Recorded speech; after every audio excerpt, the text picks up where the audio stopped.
Thank you for that kind introduction. Let me put on my microphone here. I think that's playing, by the way.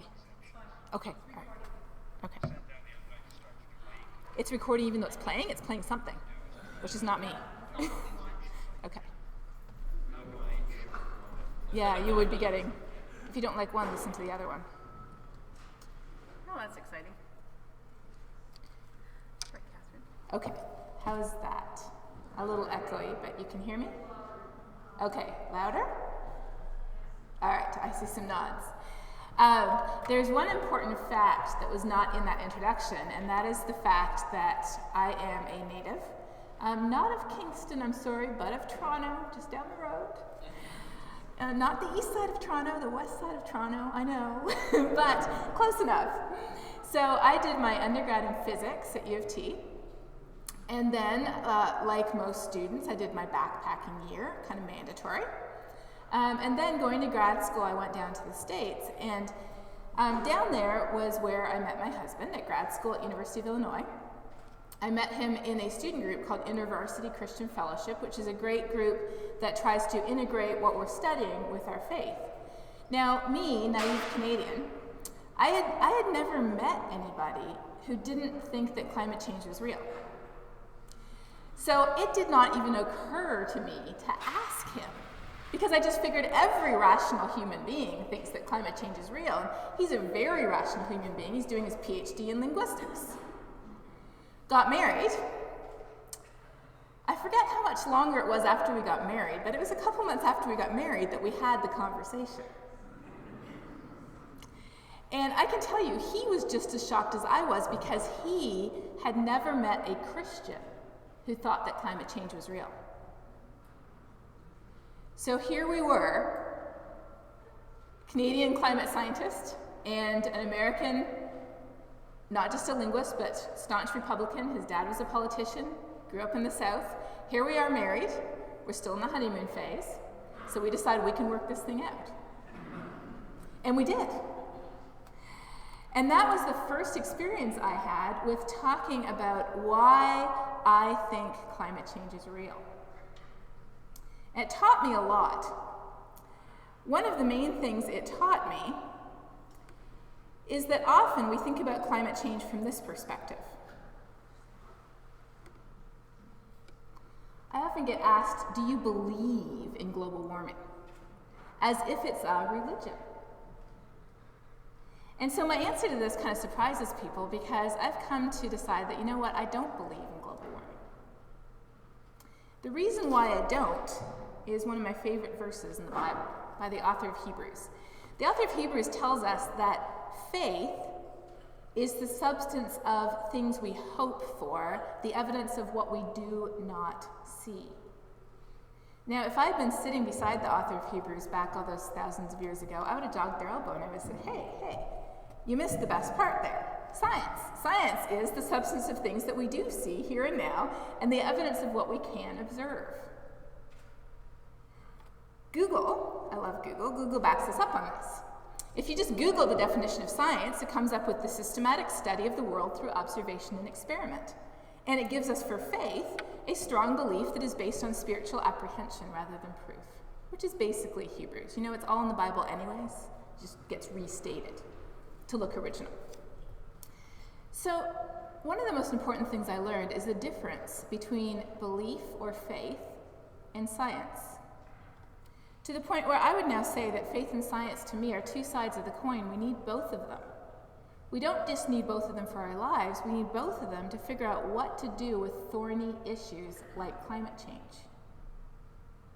Because as we're going to talk about tonight, science can tell us a lot of things. Science can tell us if climate is changing. And the answer, just to give it away, is yes, it is. Science can even tell us why it's changing. Because of human activity for the first time in the history of humans on this planet. Science can furthermore tell us what's going to happen if we continue on our current trajectory versus what would happen if we made different choices. Many of those different choices are already happening today. That's what science can do. But science cannot tell us what is the right thing to do. That is where our heart comes in. And for many of us, what is in our heart comes from our faith. So that is why it is so essential to link our faith to our science, because science in itself is incomplete. I have to tell you, I was pretty proud of myself for coming up with that original thought myself. And then I went to a meeting last year where the head of NOAA is the US's National Atmospheric and Oceanic Administration. So it's basically like Environment Canada. So the head of NOAA was speaking at this conference last year, and she got up, Jane Lubchenco, and she said almost exactly the same thing. I was like, oh, dang it. But on the other hand, it made me feel good, because if she thought that too, and she's the head of, the U.S. Environment Canada, that's pretty cool to have somebody from the government, the head of the organization that does all this work and research, get up and say, here's what science can do, but after that, we need more. That was pretty cool. Now, I never actually give the same presentation twice. And I'm going to be honest, it's not because I'm a super original presenter, it's because I bore myself to death. So I always kind of change things up, but at the same time, I usually have certain steps I go through and talk about this and talk about that.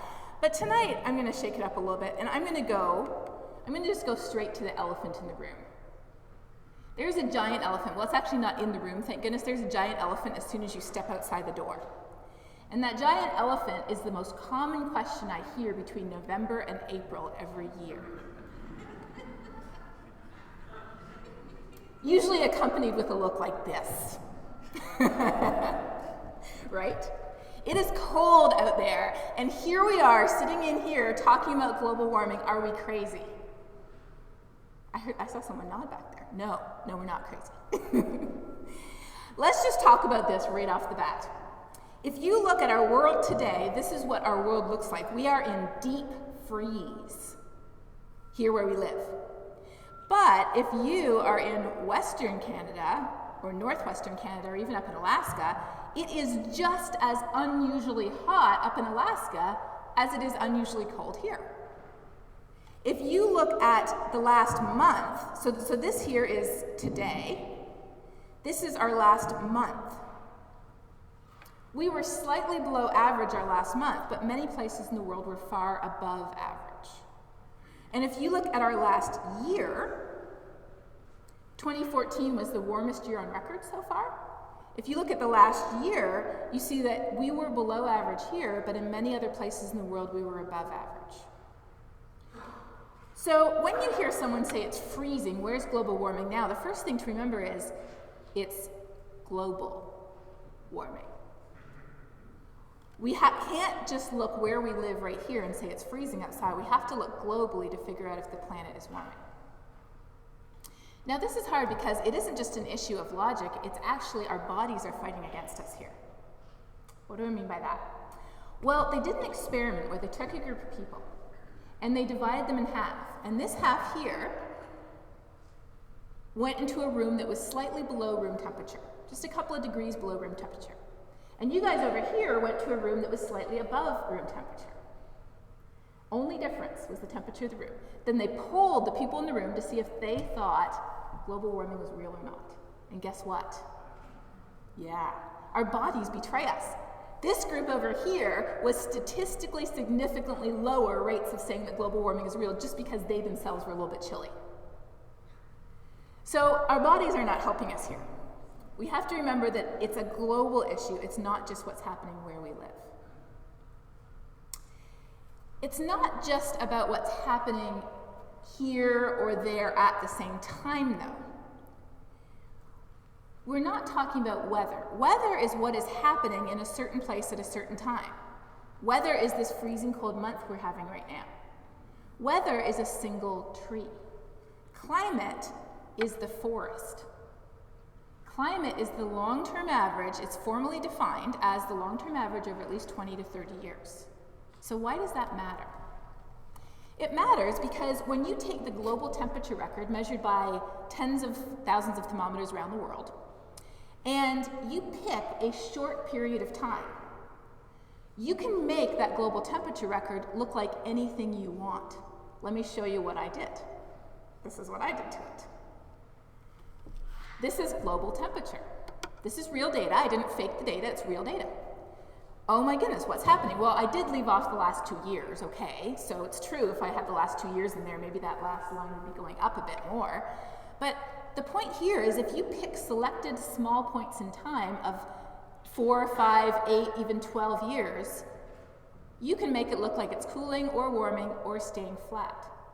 But the reality is, we can't really just pick our favorite sets of data. We have to look at all the data. And when we look at all the data, that's what it looks like. See what happened there? You leave out the in-between bits. In fact, let me show you the same line of global temperature without the red. I'm just taking the red out and making it all the same color. Isn't that crazy? That's the same data. Yeah. So lesson number 2 is we have to look over climate timescales, which is 20 to 30 years, not 1 year to the next. Because last year was a record warm year, this year probably won't surpass it. So someone could say, oh, well, then it's global cooling now. Well, no, not until you have a 20 or 30 year record going down. But there's more to it, and this is where it gets really interesting. So I'm actually going to get into the cutting edge of climate science. This is where the debates are happening. This is where the fist fights on the podiums at scientific conferences are going on with what I'm going to tell you right now. And I have actually seen one, by the way. I have seen a fist fight on a podium. No, it wasn't in Texas. I heard that. In Texas, they'd pull out their guns, and then the fight's over. In case you haven't guessed, comments from the peanut gallery are welcome. Okay, so stay with me here, because now we're going to get into the cutting edge science that is actually under debate right now in the scientific literature and at the conferences. Okay. We know that there is a huge temperature gradient between the mid-latitudes and the poles, right? We know that it's a lot warmer here usually than it is up at the poles. But here's what's been happening. The poles have been warming a lot faster than the mid-latitudes. The main reason for that is when that white, shiny ice and snow melts, it exposes dark ocean water or dark land that absorbs much more of the sun's energy than the shiny white stuff. So in other words, you're not just melting the snow and ice, it's making it absorb much more of the sun's energy. So it's heating up about 4 times faster on average than the mid-latitudes. So what's happening? The gradient of temperature between the Arctic and here where we are is going down. There's less of a difference between the Arctic and here. Why do we care about that? We care about it because there are these bands of super fast winds in the atmosphere that circle our planet called the jet stream. You know all about the jet stream if you fly to Europe and back, right? Because if you fly one way, it's faster than the other way because you're flying with the wind or against. So we have this super fast band of wind called the jet stream that circles our planet, pushing our weather systems along. The jet stream is powered by the temperature difference between the Arctic and here. So what happens when that temperature difference starts to break down? Instead of whipping around the world super fast and straight, the jet stream starts to slow down and meander, just like a river. And as it meanders, it dips.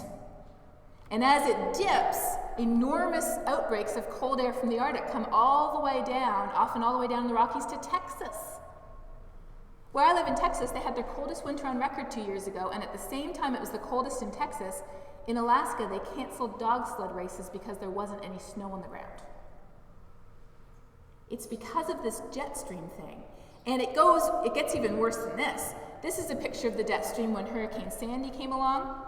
So there was a massive, talk about meandering, I mean this thing's like this. And there's other times when the jet stream is just going fast and straight like that. So during Hurricane Sandy, it was even more interesting and more complicated because you know how the trajectory of Sandy was very unusual? Usually these storms go straight up the coast, and this time it went in. They think it was guided in part by this meandering jet stream. So this is really getting to the cutting edge of climate science, but what we're starting to see is that, ironically, a warming planet can increase the risk of cold air outbreaks in the mid-latitudes. Try going to Capitol Hill in Washington or to Parliament Hill and explaining that. But it gets worse. Stay with me. I got one more here. There's one more way that climate change is making our winters worse. We are, and I have to apologize here, I'm going to show you a map of the US because unfortunately most of the work I do is in the US. We have a lot of work we want to do in Canada, but we do it kind of like nights and weekends because we have to do what we get paid for first. So this is a US map just because I'm working in the US, but we see similar things in Canada. So over the past 60 years, we have seen major increases in heavy precipitation. And so where we are is just on the other side of the border, right? So you can kind of picture what's happening here. We have seen major increases in heavy precipitation. We've seen huge increases in floods, not just in Calgary, but in other places like North Dakota. This is a flood where I live in September. We had a massive drought for 3 years, and it broke in very dramatic fashion almost overnight. This is a freeway, and that's our football stadium right there, and those are cars underwater. Here's the thing though, if you go back here, I didn't say precipitation here to be all sciencey. I said it because precipitation can fall in two forms, rain or snow. Or you could get, sure, there's hail, yes, there's sleet, okay. But it's either frozen or it's not, or it's halfway in between. So this is happening simply because in a warmer atmosphere, more water evaporates out of our lakes, our rivers, our streams, and our oceans. So when a storm comes through, any old storm, there's more water vapor there for that storm to pick up and dump. It's very simple physics. If it's below freezing, what does that extra water vapor fall as? Snow. So here's the ironic thing. Back in 2009, we wrote the second US National Climate Assessment. It was published in June. And in it, we literally said that climate change will increase the risk of severe snowstorms in the Northeast. We said that in 2009, in June 2009. Winter of 2009-2010, massive snow. People built an igloo on Capitol Hill and invited Al Gore to move into it. Because clearly global warming was over. What's happening this winter? Anybody have friends on the East Coast? Yeah, you've seen the pictures, the tunnels that you have to dig, the people getting out their windows to try to escape from their houses. It's crazy what we're seeing, but you know what? It's a symptom of climate change. Because that is exactly what we predicted before it even started to happen. And it's not just about what's happening, and why are they getting it? It's because that's where they're seeing the biggest increase, all along the East Coast. It's not just along the East Coast, though. We're also seeing increases in lake effect snow. I had to drive home from Houghton College yesterday. Houghton College is way in rural upstate New York, and I got caught in lake effect snow. And it was crazy, like a switch. As soon as you get to St. Catharines, boom, gone. There was so much snow down there, it was crazy. But they're getting more and more of it. Why is that? It's because you can only get lake effect snow when you have a cold air mass sweeping across Lake Erie when Lake Erie is not frozen, right? So as our winters have been getting warmer, there is more time when it's still cold enough to snow, but it's not cold enough to freeze Lake Erie. So we're seeing more lake effect snow now than we did 50 or 60 years ago. So the next time somebody says to you, it's freezing outside, where's global warming now? Here are the 4 points that you can get into them. That's why, though, that this is such a complicated topic. I mean, how long did it take to walk through all of these points here together, right? And often we only have 30 seconds or less to think up a snappy response when we hear this. So that's why this is such a tough issue. And so part of the reason why we're in such a muddle with climate change is because it's so easy for someone to say it's freezing outside, where's global warming now? And we don't have 23 minutes to stand there and say, well, point number 1 and number 2. Then let's get to number 3 and also number 4. They're long gone by the time we get there. And that's why this is such a tough issue. So, if we look simply at the question of is climate changing, we've already seen many examples of how climate is changing in very unexpected ways. But if we look across Canada, we see that every season is getting warmer and our winters are warming the fastest. Believe it or not, there is hope. My husband says, I'll move back to Canada once global warming really gets hit. He's from the south. So, from our perspective, we moved to Texas to anticipate global warming, and then we're going to move back slowly as it gets worse and worse. So we're seeing that it's definitely getting warmer. We're seeing other interesting things. We're seeing that the growing season has gotten longer. And one of the main things that's happening is as our winters get warmer, all kinds of pests are now overwintering. So it used to be that the winters in BC were cold enough to kill off these beetles. But now they're not, and these beetles are living to the next generation and the next generation. So pretty soon there's the parents and the kids. Then the next year there's the parents, the kids, and the grandchildren, all munching away on our trees, killing millions of acres of trees, simply because it's warmer. In Australia, this is a map of Australia, they are seeing heat waves so severe that 2 years ago, they had to add an extra color to their temperature map. This is 54 degrees Celsius, that light purple color. And it's a good thing they added it because they had to use it again this year. We're seeing stronger heat waves all around the world, not just here. We're seeing shifts in rain and snow. Especially up north, it is getting a lot wetter. And down in the southern US, it is getting a lot drier. Have people heard about the drought in California here? Massive drought in California, strong contribution from human-induced warming. There is a huge ridge of high pressure that will not let the rain systems get there, and that ridge is kept in place by unusually warm temperatures.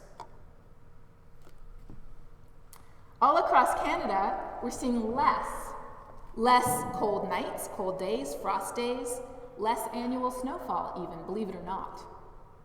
On average. How many years? Yes, good. We're seeing more extreme heat days, more heavy precipitation days, and up north they're seeing more snowfall. Why are they seeing more snowfall up north? It's because it's still quite cold enough to snow and they're getting more precipitation. So that's why snowfall is increasing up north because of climate change. Again, that's not exactly intuitive, is it? Now, when you look at the Arctic, though, and you read, if you read any of the UK newspapers, the Daily Mail had a huge expose in September. The expose was the fact that Arctic sea ice is recovering. How did they get that? They picked 2 years of data points. What does the rest of the record look like? Like that. Yeah. So this is what Arctic sea ice used to look like at its minimum in September, back when satellites first started taking pictures of it. And then here's what it looked like in the latest record year, which is 2012. So just to give you an idea, there and there.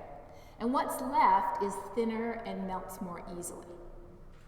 When I was doing my graduate work at University of Illinois, one of my colleagues was a member of the military. And because he had high security clearance, he was allowed to analyze satellite records from the Cold War, because those are the only records we had of ice thickness in the Arctic in the 50s and 60s. That was some pretty cool work. He kept his office door locked.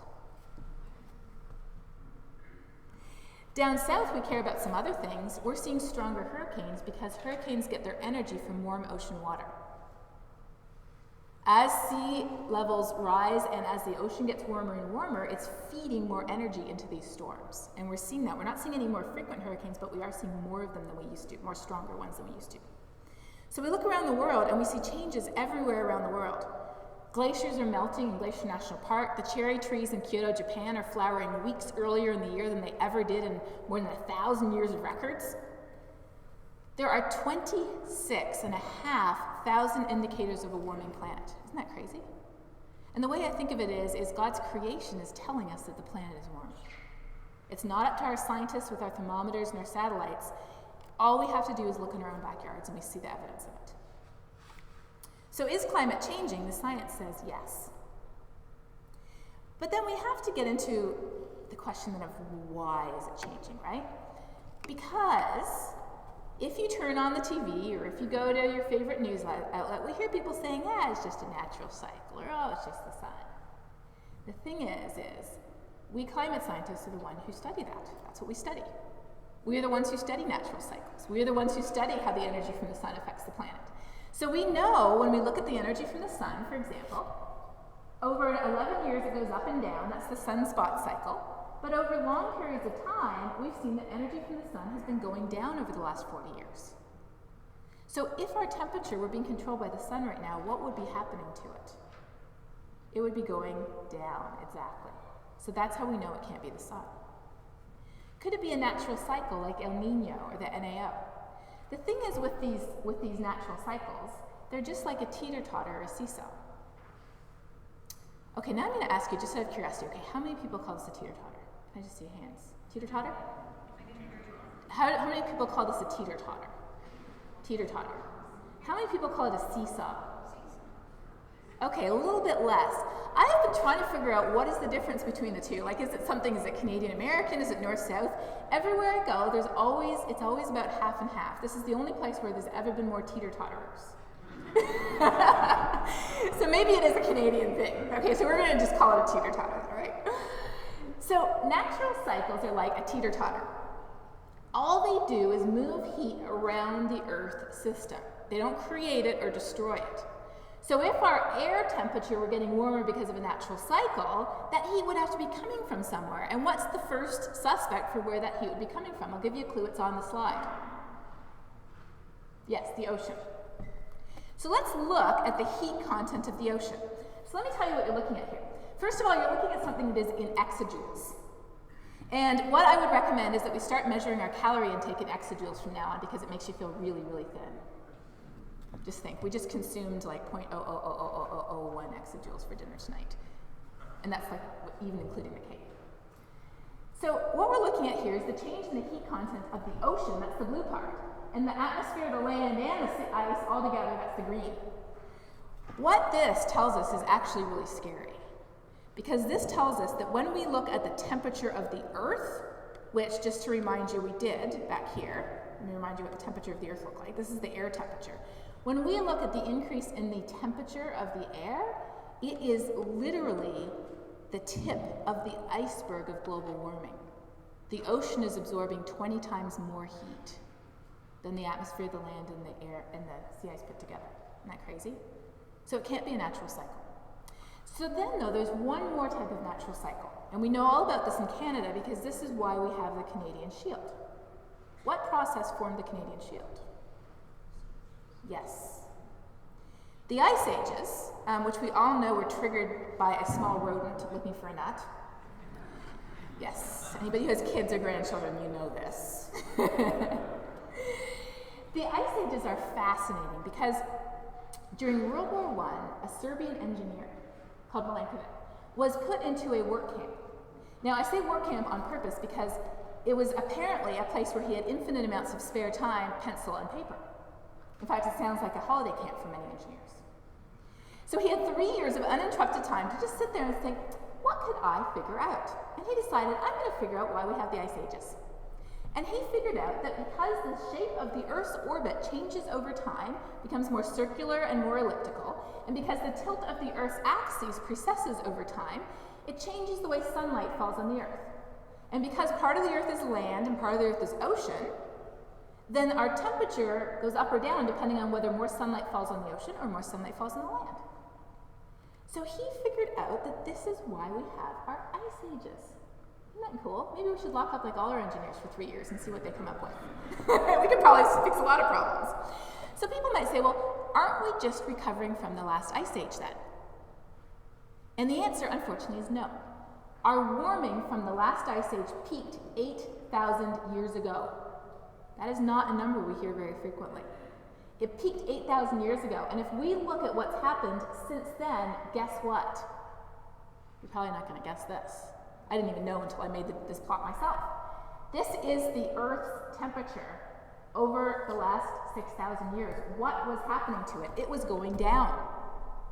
I made this plot in 2009, and in 2012, somebody finally published a paper where they looked at these orbital cycles, and using basic mathematics, they calculated where we are on this cycle, and they calculated that we should be heading into the next Ice Age, and we're not. Now, when they say should be heading in, it doesn't mean like next year. I mean geologic time, 1,000 years, 2,000 years, 5,000 years. But something happened. What happened? See, our carbon dioxide levels were very stable until when? Until the Industrial Revolution. And so today, that paper I talked about concluded, today, whether we like it or not, we have indefinitely delayed the onset of the next Ice Age for at least 5,000 years. So here's the situation. All the natural suspects have alibis. If it were the sun, we'd be getting cooler. If it were natural cycles, the whole planet wouldn't be warming, and it is, all the way from the bottom of the ocean to the top of the troposphere. The whole thing is warming. Can't be the Earth's orbit, because the next thing coming is another ice age. So only then do we really have kind of intellectual permission to look elsewhere. Otherwise, if you immediately kind of jump on the human bandwagon, it's almost like going to the doctor when you have a slight fever and the doctor goes, Ebola! And actually that happens in Texas these days. But it shouldn't with a good doctor. So that's why you have to rule out all the natural suspects, the usual suspects, before we're willing to go somewhere else. But when we go somewhere else, we don't have to look very far.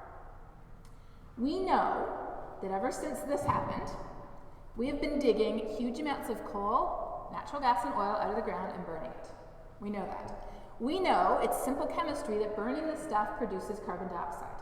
The carbon in the fuel combines with the oxygen during combustion and it gets released into the air. Why do we care about this? Why we care about it is very interesting. Our planet has this amazing natural blanket of gases, heat-trapping gases. These gases are entirely transparent to energy from the sun, so the sun's energy goes straight through them like a window. Hits the earth warms up. The earth now gives off heat, and here's the thing, these little gases are opaque to heat energy. They trap it just like a blanket.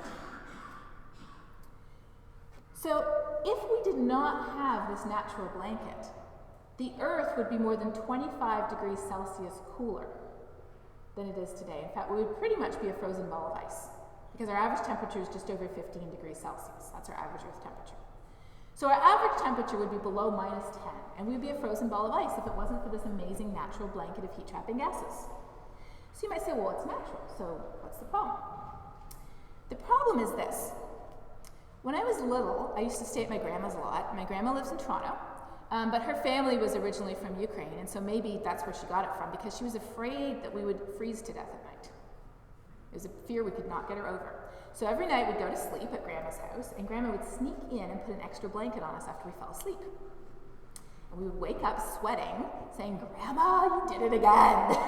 We didn't need the extra blanket. That is what we are doing to our planet. Since the Industrial Revolution, we have increased the number of these gases in the atmosphere by 43%. We've increased the carbon by 43%. We've increased methane by more than 100%. We've more than doubled it. That's why we have a problem, because we have been wrapping an extra blanket around the planet. It's trapping too much of the Earth's heat inside the Earth system that should otherwise escape out to space, and that's why the planet is warming. So why is climate changing? Again, science tells us it's increasing levels of heat-trapping gases from human activities. Now, I'm going to tell you something interesting here that you might not know. How old is the science that I've just showed you? Take a guess. 20 years? 30 years? 70 years? 200? You were closest. You get the prize. Fourier, who some people know from mathematics, was the first person to discover the natural blanket. Can you believe that? The Irish chemist there, Tyndall, was the first person to discover that mining coal contributed to this natural blanket. The guy in the middle here was, I'm missing my arrows. Got too excited. The guy in the middle was the first person to calculate the first climate model by hand. He calculated how much the Earth would warm if we doubled and tripled the carbon dioxide levels.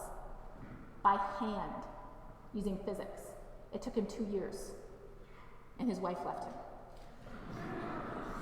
I do climate modeling, so I take this a little personally. I have a big supercomputer, and I use it all the time. I think my husband appreciates that. This British engineer was the first person to measure human-induced warming of the planet in the 1930s. And this guy here started measuring carbon dioxide from Mauna Loa back in the 50s. So you might say, well, but you know, I can pick up the news media here in Canada and in the US, and I can hear people saying, well, we still don't know enough.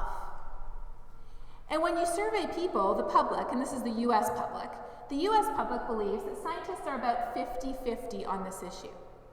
Half of them saying yes, half of them saying no. Why is that? When you turn on the TV, what do you see? You see one talking head over here saying it's not real, it's not a big deal. You see the other head over here saying it is a big deal and I'm from the Sierra Club. Sadly, that's often the case. The reality is that over 97% of climate scientists agree not only that climate is changing, but it's humans who are causing it. And when you look to the scientific literature, the difference is even more stark. Look at this one. Here's a pie chart for you. Ready? 14,000 peer-reviewed studies saying that it is real and it is us. 24 saying it is not. And those 24 have been published in some questionable journals, let's just say. There have been some editorial resignations over those papers. So this is the situation that we are in today. I would take this even further. If 97% of airplane engineers say that the airplane is going to go down, would you get on it? And here's one more thing, and I think this is fascinating. My program director, so I work at Texas Tech University, and I have great colleagues. All my colleagues are really on board with what I do, and they're very supportive. I'm very happy and very fortunate, I feel like, where I am. Everybody else, not so much. I would say that the only people who do think climate change is real are the people who are at the university, not all of them, some of them, and then the people from our church who have gradually gotten to think, well, maybe she isn't crazy. So, even my program director, though, just said to me the other day, and it's really shocking, he said, well, of course climate change is real, but you scientists do get a bad reputation for alarmism, because you're exaggerating. You know, if you would just stop exaggerating, he wasn't being personal about it, he wasn't being mean, he was just saying, why don't you recommend to your colleagues to stop exaggerating, and then maybe it would be more believable. There was a study that tested this. This is the beauty of the scientific literature. I love it. You can ask any question, you can test it. So here's what the study did. Skeptics often accuse scientists of being alarmist, but the evidence, looking at projections over the last 20 years, suggests that in fact scientists have been very conservative. This study concluded that scientists, if anything, are biased towards being ultra cautious. So when you hear a scientist saying this is what we expect from climate change, take it with a grain of salt. The grain of salt being that it's probably worse than what they say. So for more on the science, if you're interested in more on the science, this is an awesome website. I love this website. It's by an Australian called John Cook, who was a solar physicist, built this website in response to his father-in-law. He got a little sick of going to his father-in-law's for dinner and getting asked, I heard there's more polar bears now than ever. How can you say they're endangered? John Cook is also a Christian, and I think the search for truth is what motivates this, and nowadays he's studying skepticism or denial, why people deny this problem. So if you want any more on the science, go here. This is an awesome website. It answers almost every question you can imagine. But now I'm going to talk more about why we care about this issue.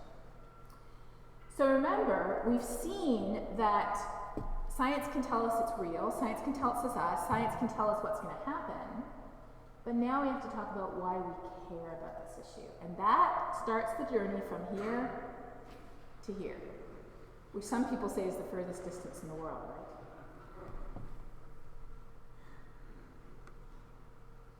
Why do we care about this issue? I'm going to tell you one reason that you might not have heard before. Has nothing to do with polar bears, has nothing to do with islands in the South Seas being overwhelmed by sea level rise. It's the fact that our civilization, our human society, is built on an assumption we don't think about very often. It's that we can have cold and hot and wet and dry, but we assume it's all going to average out. That is our assumption. This assumption goes into the design of our buildings, of our roads, bridges, infrastructure, planning for food, water, energy security. It goes into all of our planning in ways that we often don't even think about.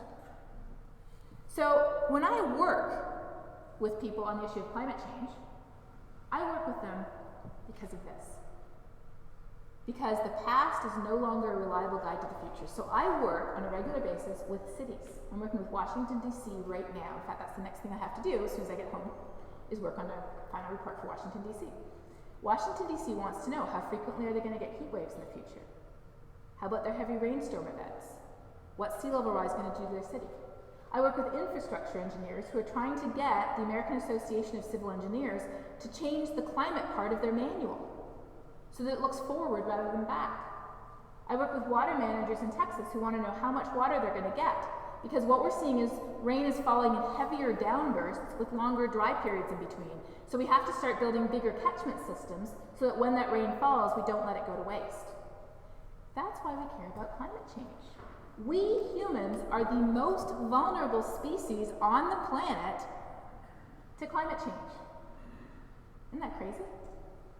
So when I hear people saying, oh, it's the economy or the environment, it's the planet or people, that is completely false. We care about the environment because we live in the environment. We care about the planet because we live on the planet. And we have actively made ourselves much more vulnerable to that than we would have been 1,000 or 2,000 years ago. I mean, if sea level rose 3 feet 1,000 years ago, what would the Native Americans living on Manhattan Island do? Exactly. Pick up the tents and leave. If the caribou, if it got too warm for the caribou and they moved 1,000 kilometers north, what would the Aboriginal people who depend on the caribou do? Follow the caribou, right? We can't do the same, to a certain extent. Here in Canada, we have a bit more leeway to move north than other people. I get my students in my grad class to read a book about climate change and report on it to me every year, and they get to pick whatever book they want. So this one guy last fall picked a book on migration, how climate change will induce large-scale migration. Like we're talking hundreds of thousands of people. Now we already know that 300 million people live within a few feet of sea level and will have to move this century. We already know that. What surprised me about this book was, it was talking about where will people in the US go, and you wouldn't believe what this author said.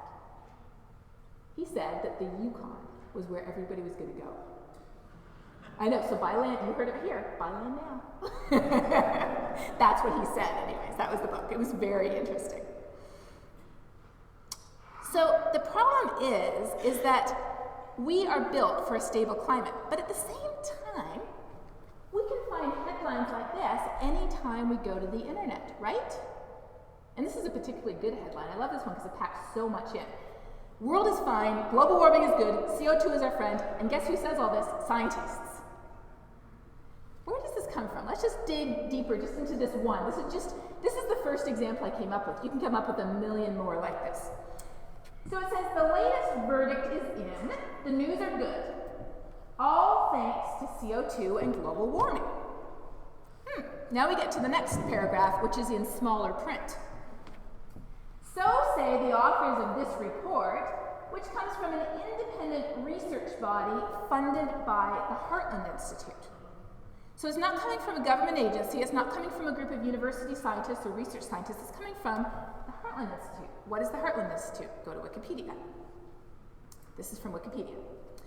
The Heartland Institute is a public policy think tank. Where's the scientists? We're kind of missing the scientists here. They said this was scientists. In the 90s, this exact same group questioned the link between smoking and cancer. More recently, they've focused on questioning climate change, and they're mostly funded by oil and gas companies. Now this, if you go back to here, you couldn't find this out.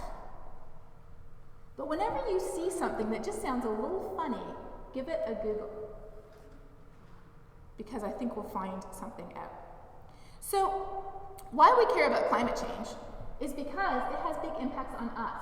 This is the billion-dollar weather disasters last year, just the top 6. We made the top 6. We're number 6 right there, the flooding in Calgary. That's why we see articles like this, natural disasters to cost Canada billions of dollars. And when we look around the world, we see, this is the US here, and this is the world, we see that these numbers are on the rise. We're starting to see more billion-dollar disasters. So science tells us we care because climate change affects us. But there's more.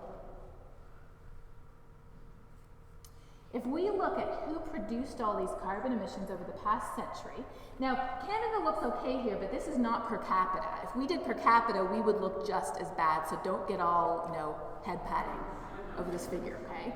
No head patting. If we look at who produced the carbon emissions, and if we look who is experiencing the impacts, that's where our heart steps in. This is not fair, is it? In the US, for example, They stand to lose most of the Florida Keys and half the Everglades this century to sea level rise. So if you have land in the Florida Keys, sell it and buy in the Yukon. Bangladesh stands to lose the area that 18 million people currently live on and half of their rice growing area due to sea level rise. In the US, they stand to lose Glacier National Park. It's hard to call it Glacier National Park if there are no glaciers anymore. But 1 billion people stand to lose their free water. This is the glacier that supplies the city of Lima, Peru, 8 million people with 2 inches of rain a year. They used to get their water from this glacier, but it receded so quickly that now they had to build a desalination plant. But desalination is much more expensive than free water from the glacier. Up in the Arctic, we certainly see that our ice is melting, but we're seeing, oops, I lost the title there. We're seeing just in Alaska alone, only 300 villages at imminent risk because the ground under their feet is crumbling and melting and falling into the ocean. So it's not just about what matters to me and my family and my community. It's very clear, yeah, you see these signs all over the States, and this was a good one. Finally, there was a good one. It's also about what's happening to people. And so that was why I really appreciate so much what this series did, The Years of Living Dangerously. And if you haven't seen it, look it up. You can get it on iTunes or Amazon, or I don't think it's on Netflix yet, but a lot of it's even on YouTube for free. So look this up because this series puts a human face on climate change today, here and around the world. So why do we care? Our faith tells us something different. Our faith tells us climate change is affecting the people who are most vulnerable, who we as Christians are told to care for and love. So now we're on our last question. The last question is, what do we do about it? So sure, I'm on board with the fact it's real, and now you've showed me some stuff that really made me go, whoa, this is no good. What on earth do we do about this problem? I'm just one person. What can I do? Well, the good news, hopefully, the good news is that our choices matter. Half of the work I do is working with cities and organizations to help them prepare for a changing climate, but the other half of the work I do is this. I document, in no uncertain terms, the difference between a future where we continue to depend on coal and oil and natural gas versus a future where we wean ourselves off these dirty and inefficient ways of getting our energy. Because only by documenting the differences between the two do we even have motivation to change, right? Our choices make a huge difference. And I apologize, this is in degrees Fahrenheit because I do a lot of work with the States. I tell you, I had to learn a different language when I moved to the States, and it wasn't English. It was Fahrenheit and feet and things like that. But it looks a lot more dramatic when it's in Fahrenheit, doesn't it? So our choices do make a difference. And I love this quote. This is a quote by a scientist. John Holdren is the president's science advisor, and you see him on the C-SPAN channel all the time, being very patient to really, really annoying congressmen. He's the most patient man in the world, and I think he deserves a medal for that. He said something really interesting that is very unusual for a scientist to say. He said, we have 3 choices right now. We can reduce our emissions, we can prepare for a different future, or we can suffer. The more we reduce our emissions, the less we have to prepare for a different future and the less suffering there will be. As Christians, we know about suffering. And we know that one of the things God calls us to do is to work with people who are suffering, to try to ease their pain. So what does this look like? Well, preparing is honestly kind of fun. What are they doing in the Netherlands? There we go. In the Netherlands, you know that a lot of it's under or at sea level. Well, they're building floating villages. What happens if sea level goes up by 2 or 3 or 4 feet? You buy an extra couple feet of anchor chain and you're done. How about some of these up along the waterfront at Kingston? That'd be awesome. What about reducing our emissions? What does that look like? It looks like this, and I'm proud to say this is a picture from Texas, an hour away from where I live. We are seeing rusting oil rigs being replaced by shiny new wind turbines on the land of farmers and ranchers who are not tree huggers. First of all, there are no trees to hug, and even if there were, they wouldn't be caught dead hugging them. These are people who like to make money, they like to invest in the local economy, and they like the check arriving in the mailbox every week or every month. In the States, though, and maybe even here too, one of the most common questions I get, though, is this. We can do everything imaginable, but we all know that China is building a coal plant a day, right? We all know that living in Beijing shortens our lifespan by 5 years because the air pollution is so bad, so how can we even do anything about this? I have some good news. This is really cool. Who is number 1 in the world in wind? China. China is number 1 in the world in wind, and we're on this list. I'm proud to say we are on the list right here, although Denmark is really beating us hollow. Who is number 1 in the world in solar? It's Germany. Who's number 2? China. China has a plan to phase out coal starting in 5 years. It's crazy. There is stuff going on all over the world. So that's why when I talk about a different future, I think this is the main emotion to have, because fear paralyzes us. It prevents action. Hope motivates us and inspires us. And what do we really want? We want a better future, don't we? We don't want to keep it from getting worse. We don't want to have, like the best possible of the worst scenario. We want a better future. And I think we can have a better future, because doing all of these things help with other things too, like air pollution, water quality, local economy. So what can we do individually? Number 1 is we can measure our carbon footprint. Now this is from the US EPA, but if you just Google carbon calculator, you can find lots of other ones. Many apply to Canada. Measure your carbon footprint, because if we're going to lose weight, not that anybody here needs to lose weight. If we're going to lose weight, if we're going to lose weight, one would step on the scales first, right? Because you want to measure how much you weigh before you figure out what you're going to do. So in the same way, if we're going to cut our own personal carbon footprint, step on the scales. I get my students to do this every class, and every class my students are shocked at where their carbon emissions actually come from. A good carbon calculator will tell us individually what we can do that will have the most impact.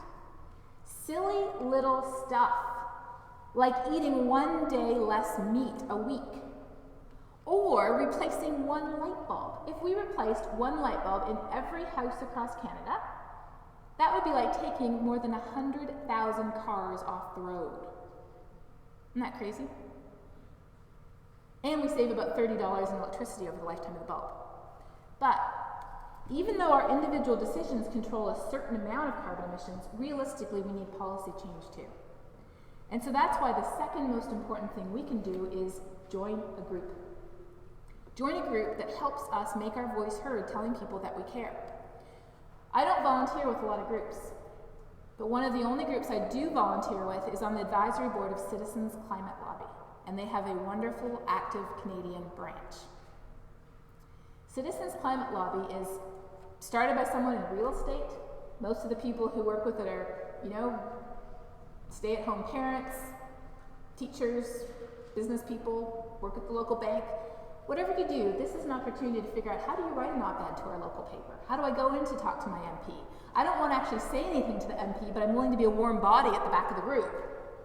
This is what they do, and I think it's so important.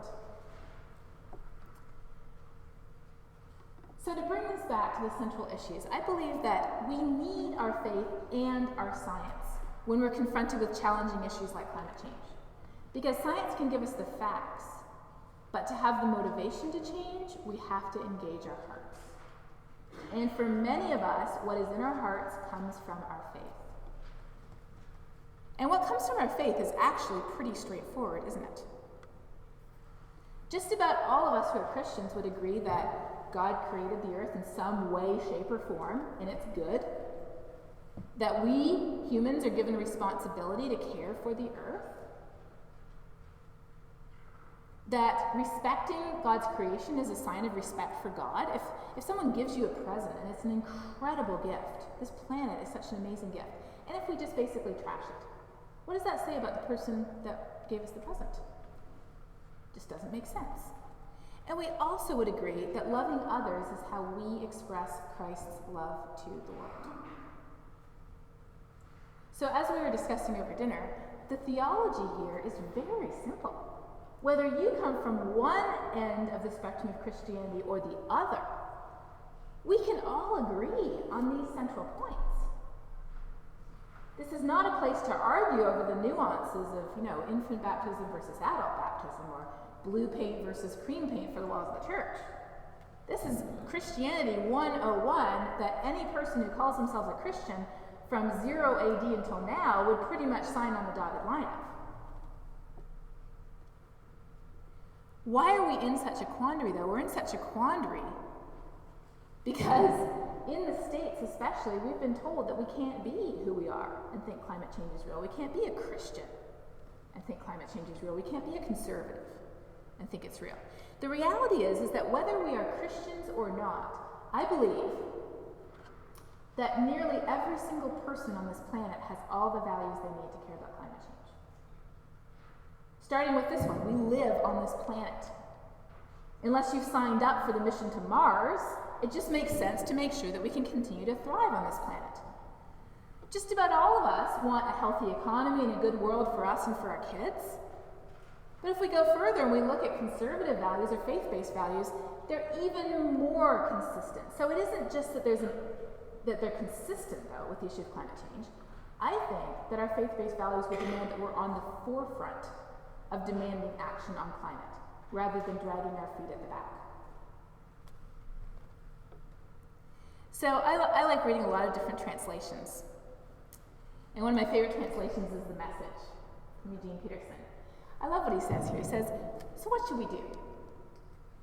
Just watch what God does, and then do it ourselves. You know what God does? Mostly God loves us. Keep company with God and learn a life of love. Observe how Christ loved us. His love was not cautious, it was extravagant. Christ didn't love to get something from us, but to give everything of himself to us. Love like that. So what can we do? Our faith tells us that the only thing that counts is faith expressing itself through love. This is an opportunity for us not to become mired in fear, not to be overcome by stress or anxiety, but to move forward in love and in hope for a better future, expressing our faith through the values that we share with the world. Thank you.